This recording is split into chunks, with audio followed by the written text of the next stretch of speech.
Hello everyone, my name is Trivesh, know watching my YouTube channel. एक तो मैं ये बताना चाहूँगा कि जो भी लोग सिर्फ स्पोकन प्रैक्टिस अगर करना चाहते हैं कि आपको एक मेंटरशिप मिले, कोई आपकी गलतियां बताए, आपको छोटे छोटे से जो स्टेप्स हैं उनमें मैं आपको हेल्प करूं और कहाँ पर आप लैग कर रहे हो उस चीज़ से इम्प्रूव कैसे करना है, इन सब चीज़ों के ऊपर अगर आप चाहते हो कि कोई क्लासेस ज्वाइन करना हो तो अभी हमारा रात को 9 से 10 और 10 से 11 ये बैच है वो स्पोकन में आ चुके हैं। यहाँ पर जो हमारे कंडीशनल फॉर्मेटिंग के सेंटेंसेस हैं, जो बेसिक कुछ ऐसी चीज़ें थोड़ा एडवांस में है या फिर जो मोस्टली लोगों को प्रॉब्लम आती है कि मुझे ग्रामर आ गई, मुझे सेंटेंस बनाने आते हैं, एक्टिव है क्लियर, पैसिव है क्लियर, इसके बाद मुझे बोलने के लिए क्या चीज़ों की ज़रूरत है, उनको मैं कैसे इंप्रूव करूँ।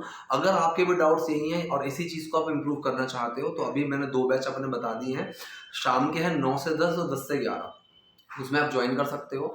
वहाँ पर सबटाइटल्स की हेल्प से भी नॉर्मल एक सिचुएशन देकर, बैच में बच्चों को सिचुएशन देकर वो उसमें एक रोल प्ले के काइंड में कि वो उनसे बात कर रहे हैं, एक दूसरे से कन्वर्सेशन से करना, और वहाँ पर भी जहाँ पर अटक रहे हो, कोई प्रॉब्लम आ रही है, नहीं समझ में आ रहा आगे कैसे बोलना है, मैं वहाँ पर होता हूँ कि मैं वहाँ पर आपको उस चीज़ को थोड़ा आगे बोलता हूँ कि इस चीज़ को ऐसे करके बोलो, गलत अगर बोला है तो मैं उसको ठीक करके आपको बताऊँगा। तो ये सारी चीज़ें ही आपको एक गाइडेंस मिलती रहेगी ताकि आप अपनी कम्युनिकेशन से जो भी प्रॉब्लम है उनको हटा सको। तो चलिए आज की वीडियो पहले हम शुरू करते हैं और उससे पहले मैं उन लोगों के नाम बता देता हूँ जिन लोगों ने लास्ट वीडियो में कमेंट सेक्शन में सेंटेंसेस बनाए हैं। तो उनके नाम हैं अंतरिक्षा चौहान, गगन महाल, दीक्षा, अफजल अंसारी, सुजाता चौहान, कोमल त्यागी, श्रेष्ठा ठाकुर, राजवर्षा, यशमीत, मनमीत, गौरव बंकर और प्राची त्यागी। ठीक है, तो ये उन लोगों के नाम है जिन्होंने सेंटेंसेस बनाए थे। और आज की वीडियो में भी आप लोगों को बहुत सारी चीज़ें मिलने वाली हैं, ध्यान से देखते रहिएगा। देखिए, पहला हमारे पास सेंटेंस है, पार्टी में तुम्हारा डांस कमाल का था। इस सेंटेंस में कोई एक्शन नहीं है, सिर्फ चीज बता रहे हैं, कौन क्या थी, कब थी, कैसे थी, सिर्फ वो बता रहे हैं, कोई एक्शन नहीं है। तो यहाँ पर इसका फॉर्मूला क्या होगा, किसकी बात कर रहे हैं, फिर हमारी हेल्पिंग वर्ब, फिर वो क्या थी, उसकी कंडीशन जो थी वो उसकी हम बात करेंगे। तो यहाँ बात चले तुम्हारे डांस की, सो योर डांस, फिर मेन वर्ड आया हेल्पिंग वर्ब वॉज, अब वो क्या था, बढ़िया, बैंगर। अब बैंगर होता है धमाकेदार, कमाल। ये वर्ड वैसे पहले एक वीडियो में आ चुका है। So your dance was banger at the party, तो तुम्हारा जो डांस था वो कमाल का था पार्टी में, मतलब मजा ही आ गया देखकर। नेक्स्ट यहाँ पर देखते हैं, इसने कहा तुम्हारी परफॉर्मेंस भी काफी शानदार थी, तुम्हारी परफॉर्मेंस भी काफी शानदार थी। तो ये सेंटेंस के अंदर भी एक्शन नहीं है, ये भी सिंपल सेंटेंस है पिछले सेंटेंस की तरह। तो यहाँ पर भी जो फॉर्मूला होगा वही होगा। सीखने वाली चीज यहाँ पर क्या है, इवन। इवन, तो इवन जो एक है ऑल्सो की तरह ही यूज होता है भी के लिए, लेकिन इवन जो है वो उसका यूज करने का एक तरीका होता है कि इवन को आपको लगाना कैसे है। आप हिंदी में देखो, जिस चीज के बाद आपको भी मिल रहा है, भी, तुम्हारी परफॉर्मेंस भी, तो आप इंग्लिश में उस चीज से पहले इवन लगा दो। ये बिल्कुल सिंपल सा फॉर्मूला है, सिंपल सा तरीका है। ठीक है, सो तुम्हारी परफॉर्मेंस भी, तो भी किसके बाद आ रहा है, तुम्हारी performance. So even your performance, even your performance, फिर मेन वर्ड आया हमारा वॉज, अब वो क्या थी, कंडीशन आ जाएगी, बहुत अच्छी थी। ठीक है, तो even your performance was breathtaking, यहाँ ऑल्सो गलत लगा हुआ है। ठीक है, अब मेरा साथ क्या है ना, मुझे एज इट इज लिखना होता है सबटाइटल वाला ही चीज, लेकिन कई बार जो मूवीज में सबटाइटल लिखे हुए होते हैं वहां पर भी मिस्टेक्स होती है, क्योंकि उनको भी कौन, इंसान ही लिख रहा है, और इंसान गलतियों का पुतला है, गलतियां हो सकती हैं किसी से भी। ठीक है, so even your performance was also breathtaking. अब ब्रेथ टेकिंग क्या होता है, जिसको देख के सांस ही थम जाए, हिंदी में बोलते हैं ना कि सांसें ही थम गई, उसको देखा। ठीक, तो वो जो एक सिचुएशन होती है सांस ही थम जाने का, कि भाई मतलब जान ही निकाल ली तुमने, तो वो होती है breathtaking. So even your performance was also breathtaking. मुझे तुमसे कुछ बात करनी है। अब यहाँ पर देखो, ध्यान से देखना, I need to talk to you. ठीक है, I have to talk to you something. ये सिंपल से स्ट्रक्चर्स है जो हमारे पास अवेलेबल हैं, लेकिन अब यहाँ पर क्या बोला, do you have a minute to spare, do you have a minute to spare. ये चीज कहाँ ज्यादा मिलेंगी, जैसे मैरिड है, या फिर आप देखो कि बीवियां पति से बोले तुम्हारे पास कोई टाइम है मेरे लिए, जब भी देखो ऑफिस का काम करते रहते हो, ये काम करते रहते हो, वहां बिजी रहते हो, दोस्तों के साथ बिजी रहते हो, मेरे पास टाइम है तुम्हारे लिए। तो ये जो चीज होती है कि भाई 1 मिनट है तुम्हारे पास मेरे साथ बैठने के लिए, बात करने के लिए। स्पेयर करना मतलब किसी चीज को खर्च करना, किसी चीज को देना, तो वहां पर स्पेयर का मतलब होता है। ठीक है, तो तुम्हारे पास 1 मिनट है मेरे पास खर्च करने के लिए, मुझे देने के लिए। सो ये जो सेंटेंस है प्रेजेंट इंडेफिनिट का ही। एक्शन है यहाँ पे हैव, तो मैंने बताया कोई चीज है, कोई चीज रखते हो तो वहां पर एक्शन हमारा हैव होता है। सो यहाँ पर भी हैव लगा, और ये इंडेफिनिट सेंटेंस है। सवाल ऐसा है जिसका जवाब मैं यस और नो में दे सकता हूं। तो सबसे पहले हेल्पिंग वर्ब, फिर सब्जेक्ट, फिर एक्शन। यही फॉर्मूला है। So do you have, so do you have a minute to spare, do you have a minute to spare, तुम्हारे पास 1 मिनट है मुझे देने के लिए, हमारे पास 1 मिनट है मेरे से बात करने के लिए, इस तरह से। नेक्स्ट देखते हैं, पहले तुम मुझे बताओ कि वहां तुम इतने गुस्से में क्यों थे। तो इसने बोला कि पहले तुम मुझे बताओ, तो ये जो सेंटेंस है छोटा सा कि पहले मुझे बताओ, so first you tell me, basically ये डू वाले सेंटेंसेस होते हैं। जब हम किसी को कुछ करने या ना करने के लिए बोलते हैं तो हम उस सेंटेंस में डू को छुपा कर रखते हैं, और वो छुपता कहाँ है, एक्शन के अंदर। और ऐसे सेंटेंस देखो कितने भी लंबे हों, सेंटेंस शुरू होता है उस काम से जो काम करने के लिए बोला गया है। तो जैसे यहाँ पर पहले तुम मुझे बताओ, तो पहले बताओ, फर्स्ट यू टेल मी, ठीक है, या फिर टेल मी फर्स्ट, ऐसे भी बोल सकते हो, कोई दिक्कत नहीं है। अब टेल मी फर्स्ट, पहले मुझे बताओ, इसका अगर नेगेटिव होगा, अगर ऐसे क्वेश्चन सॉरी ऐसे सेंटेंसेस नेगेटिव हो कि जहां पर हम किसी को कुछ ना करने के लिए बोल रहे हैं, ठीक है, तो वो डू नॉट से शुरू होंगे कि don't you do this, don't you do that, ऐसे मत करो, ऐसा मत, वहां मत जाओ, डोंट गो देयर, ऐसे। So first you tell me, पहले तुम मुझे बताओ तुम वहां इतने गुस्से में क्यों थे।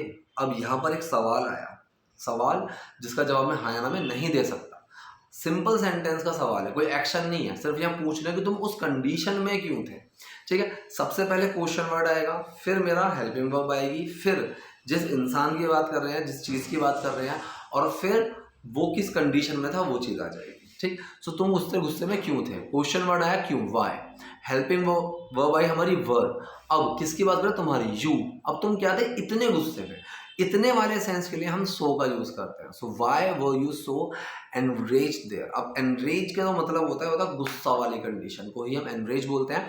सो why were you so enrage there, तुम वहाँ इतने गुस्से में क्यों थे, क्यों आ रखा था इतना गुस्सा तुम्हें। तो पूरा सेंटेंस हमारा क्या बना, पहले तुम मुझे बताओ कि वहाँ तुम इतने गुस्से में क्यों थे। First you tell me that why were you so enrage there. अब ये तुम्हारी, तुम्हें सारी चीज याद भी नहीं है, तुम्हें सारी चीज याद भी नहीं है। अब यहाँ पर देखो भी लगा हुआ है याद के बाद, रिमेंबर, ठीक है, उसके बाद भी लगा हुआ है, तो इंग्लिश में रिमेंबर से पहले इवन आ जाएगा, सिंपल सी बात है। अब तुम्हें कुछ याद भी नहीं है, you don't even remember anything, ठीक। इसका जो एक सेंस है, ये जो लाइन है कि you don't even remember anything, ये मतलब ये भी चला जाएगा कि यार तुम्हें कुछ याद तो रहता नहीं है। यहाँ पर भी इसी तरीके से सेंटेंस आएगा, यार you don't even remember anything, तुम्हें कुछ याद नहीं रहता, और तुम्हें कुछ याद नहीं है, यू डोंट रिमेंबर एनीथिंग, यहाँ पर भी रहेगा। तो कई बार ऐसा होगा आपको कि एक सेंटेंस के कई मीनिंग निकल जाएंगे, ये चीज़ कई बार होगी, ऐसा नहीं कि फर्स्ट टाइम हो रही है, इसके अलावा किसी सेंटेंस में नहीं होती है, होती है ऐसी चीज़, ठीक। और वो चीज़ें आपको कंफ्यूज नहीं करेंगी, क्योंकि वो एक कॉन्टेक्स्ट में होगा, बात चल रही है, उस बात के एक संदर्भ, एक कॉन्टेक्स्ट में है वो चीज़, तो आपको उसमें कन्फ्यूजन नहीं होगी, टेंशन लेने की जरूरत नहीं है। नेक्स्ट, ठीक है, बकवास बंद करो। अब यहाँ पर एक चीज़, एक टर्म देखो, फ्रेजल वर्ब फैफ अराउंड। तो ये फैफिंग अराउंड जो टर्म है, इसका मतलब देखो होता है कि एक तो हो गया कि भाई बकबक करना, बकवास करना, एक होता है अपना टाइम वेस्ट करना, कि भाई कोई घूम रहा है, फिर रहा है, आवारागर्दी कर रहा है, टाइम फोड़ रहा है अपना, तो वहां पर भी हम फैफ अराउंड का यूज करते हैं कि स्टॉप फैफिंग अराउंड, यार अपना टाइम वाइम बर्बाद करना बंद करो, स्टॉप फैफिंग अराउंड। तो यहाँ पर इसने उसी सेंस में बोला कि बकवास बंद करो, बहुत देर होगी, सो स्टॉप फैफिंग अराउंड। नेक्स्ट यहाँ पर इसने कहा है तुम इतनी जल्दी वहां से चले गए थे। ये सेंटेंस हुआ मेरा पास्ट इंडेफिनिट का, ठीक है, पास्ट इंडेफिनिट का सेंटेंस है you did step down, so you did step down. अब डिड स्टेप के अंदर छुपेगा क्योंकि सिंपल सेंटेंस है, so you did step down, did step के अंदर छुपा और स्टेप की सेकंड फॉर्म बन गई स्टेप डाउन। तो तुम इतनी जल्दी वहां से चले गए थे, you stepped down from there so early, you step down from there, तुम वहां से निकल गए थे, सो अर्ली, इतनी जल्दी निकल गए थे, ठीक है। तो ये स्टेप डाउन का बेसिकली मतलब होता है, एक तो हो गया कि किसी पद से, किसी भी चीज से नीचे आना, ठीक, पीछे हट जाना, किसी भी चीज से पीछे हट जाना, कि भाई स्टेप डाउन, मैंने पीछे कदम ले लिया, एक नीचे कदम रख लिया कि मैं आगे नहीं बढ़ रहा, ठीक है। कि कोई भी ऐसी परेशानी की सिचुएशन मुझे दिख रही है कि यार मुझे पता है कि आगे मत बढ़ो या फिर इस चीज को कंटिन्यू मत करो, now you should step down, तो एक काम करो, थोड़ा नीचे आ जाओ, थोड़ा पीछे रुक जाओ, थोड़ा होल्ड हो जाओ, ठीक। तो वहां पर हम स्टेप डाउन का यूज वहां पर भी करते हैं, और यहाँ पर नॉर्मली चले गए थे, निकल गए थे, वहां पर तुम थे ही नहीं, तुम हट गए थे उस चीज से, तुम पीछे हट गए थे, तो वहां पर भी स्टेप डाउन का ऐसे हो गया, so you step down from there so early. क्योंकि तुम पूरी तरह से नशे में धुत थी। अब इसने बोला क्योंकि तुम पूरी तरह से नशे में धुत थी। ठीक, अब यहाँ पर भी किसी कंडीशन की बात हो रही है कि तुम किसी कंडीशन में थी, तो बिकॉज लगा दिया क्योंकि के लिए, तुम पूरी तरह नशे में धुत थी। अब ये भी हमारा सिंपल पास्ट का सेंटेंस है।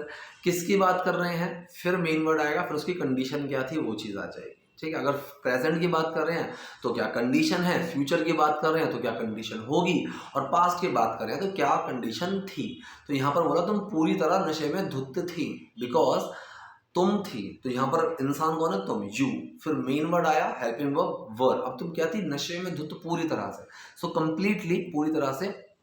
ठीक है, इनएबिलेटेड, अब यहाँ पर जो वर्ड है हमारे पास इनएबिलेटेड, इनएबिलेटेड का मतलब होता है नशे में धुत होना। ये जो वर्ड है आपको न्यूज़पेपर में बहुत मिलेगा, वहाँ पर आप इसको बहुत देखोगे कि भाई नशे की धुत हालत में उसने ये चीज़ कर दिया। ठीक है, अभी मैंने कुछ टाइम पहले दूसरे चैनल पे वीडियो भी डाली थी, उसमें भी ये था कि एक लड़के ने अपने बाप का कत्ल कर दिया क्योंकि वो नशे की हालत में उसकी माँ को गाली दे रहा था। ठीक, इस तरीके से। सो इनएब्रिएटेड का मतलब होता है नशे में धुत, एक अनकॉन्शियस वाली कंडीशन। अब ये कह रहे हैं हेलो केशव तुम यहाँ क्या कर रहे हो। अभी तो बिल्कुल सिंपल सा सेंटेंस है, hello Keshav what are you doing here. अब यहाँ पर देखो सिंपल से सेंटेंस में भी आप पूरा स्ट्रक्चर देखो कि जो स्ट्रक्चर हम सीखते आ रहे हैं ये, और ये हम बोलते भी आ रहे हैं कि what are you doing, where are you going, लेकिन स्ट्रक्चर जो है वो वही पूरा फॉलो हो रहा है। सबसे पहले WH वाला वर्ड आया व्हाट, फिर हेल्पिंग वर्ब आई आर, फिर डूअर आया, सब्जेक्ट आया तुम, यू, अब फिर एक्शन आया डू। सो सब वही एक स्ट्रक्चर है। तो सिंपल से सिंपल सेंटेंस को अगर आप देखोगे तो वो हमारे उन्हीं स्ट्रक्चर में फॉल करेगा जो हम सीखते आ रहे हैं। ठीक, और इंग्लिश सीखना कोई रॉकेट साइंस नहीं है, मैं आपको फिर बता रहा हूँ। बहुत से लोग इस चीज़ को एक हवा बनाकर बैठे हुए अपने दिमाग में कि नहीं कर सकते हैं, नहीं आएगी, सब कैसे सीखे कैसे नहीं सीखे। सीधी सी बात है कि भाई आप उस चीज़ को टाइम दो, उस चीज़ में घुसो, उस चीज़ की प्रैक्टिस करो, अपना सबकॉन्शियस माइंड ट्रेन करो।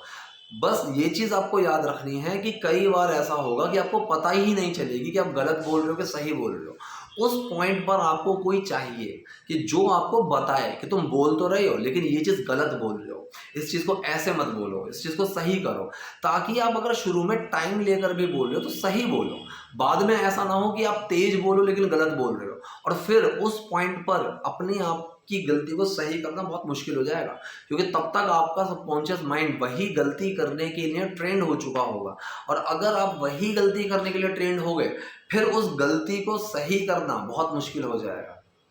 एग्जाम्पल मैं बताऊं, अगर आप अभी ब्रश करते हो और कल आपको कोई बोले कि ये तरीके से मत करो, इस तरीके से करो, दूसरा तरीका आपको सिखाए, तो आपके लिए बड़ी मुश्किल होगी, क्योंकि सालों की प्रैक्टिस है, इतने साल हो गए हैं करते करते, अब कैसे कर लूँ मैं। तो वो चीज़ की प्रॉब्लम होती है कि जब हम किसी चीज़ को गलत करने में इतने ट्रेंड हो जाते हैं तो उस चीज़ को सही करने के टाइम पर ना बड़ी प्रॉब्लम होती है कि अब इसको सही करना है और उस चीज़ को पूरा सुधारना पड़ेगा, जो चीज़ हमारे अंदर घुस चुकी थी, हमारी आदत बन चुकी थी। ठीक है, नेक्स्ट अब ये कह रहा है कि तुम हमेशा इसकी तारीफ करती हो, तारीफ करती हो, तारीफ करती रहती हो। तो यहाँ पर एक टर्म है हमारे पास, speak high, speak highly. Speak highly का मतलब होता है किसी की तारीफों के पुल बांधना, किसी की तारीफें करना, स्पीक हाईली। और दूसरी एक चीज होती है, एक होता है अपने मुंह मियाँ मिट्ठू बनना, जैसे आपने सुना होगा। तो मुंह मियाँ मिट्ठू बनने का मतलब होता है ब्लोइंग ऑन ट्रम्पेट, ट्रम्पेट वाला नगाड़े, कि अपने नगाड़े खुद ही बजा रहा है।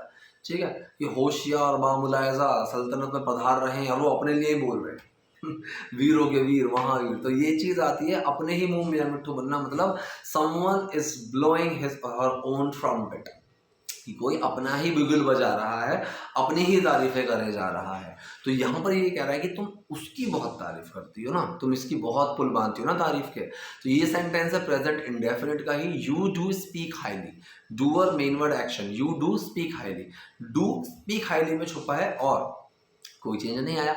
सो यू ऑलवेज, तुम हमेशा स्पीक हाईली, बहुत तारीफें करती हो इसकी। So you always speak highly of him, तुम हमेशा इसकी बहुत तारीफ करती हो। और ये दरवाज़ा भी नहीं खटखटाता, और ये दरवाज़ा भी नहीं खटखटाता। ठीक, अब दरवाज़ा भी नहीं खटखटाता वहाँ भी लगा हुआ है, इवन पहले लगेगा नॉक से। अब ये जो सेंटेंस है ये भी प्रेजेंट इंडेफिनिट का ही है, नेगेटिव है, यहाँ पर डूअर है ये। So he does not even knock the door. ठीक है, so he does not even knock the door, कि ये दरवाज़ा भी नहीं खटखटाता है। अगर यही सिंपल सेंटेंस होता ही नॉक्स बन जाता। अब ये कह रहा है कि मुझे क्या पता था कि आप व्यस्त थे, मुझे क्या पता था, ये टर्म बहुत इंपॉर्टेंट है।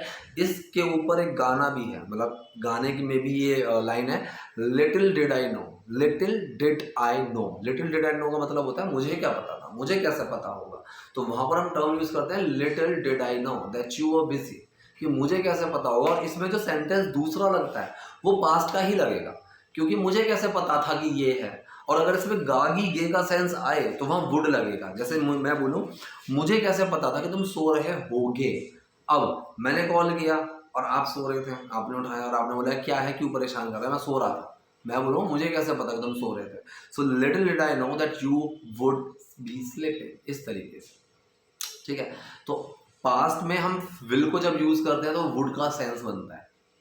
ठीक है, कि मैं परसों सोच रहा था कि मैं कल मार्केट जाऊंगा। So day before yesterday I was thinking that I would go to market tomorrow. ठीक, तो परसों के लिए वो कल बन जाएगा। तो यहाँ पर सेंटेंस बना मुझे क्या पता था कि आप व्यस्त थे। So little did I know that you were busy. ठीक है, तो ये थी आज की वीडियो, आज के सेंटेंसेस। आई होप आपके लिए यूजफुल रही होगी वीडियो। कोई डाउट कोई क्वेरी हो कमेंट बॉक्स मुझे वहाँ मुझसे पूछे। वीडियो पसंद है लाइक कीजिए, नए हैं लाइक सब्सक्राइब दोनों कीजिए। Thank you.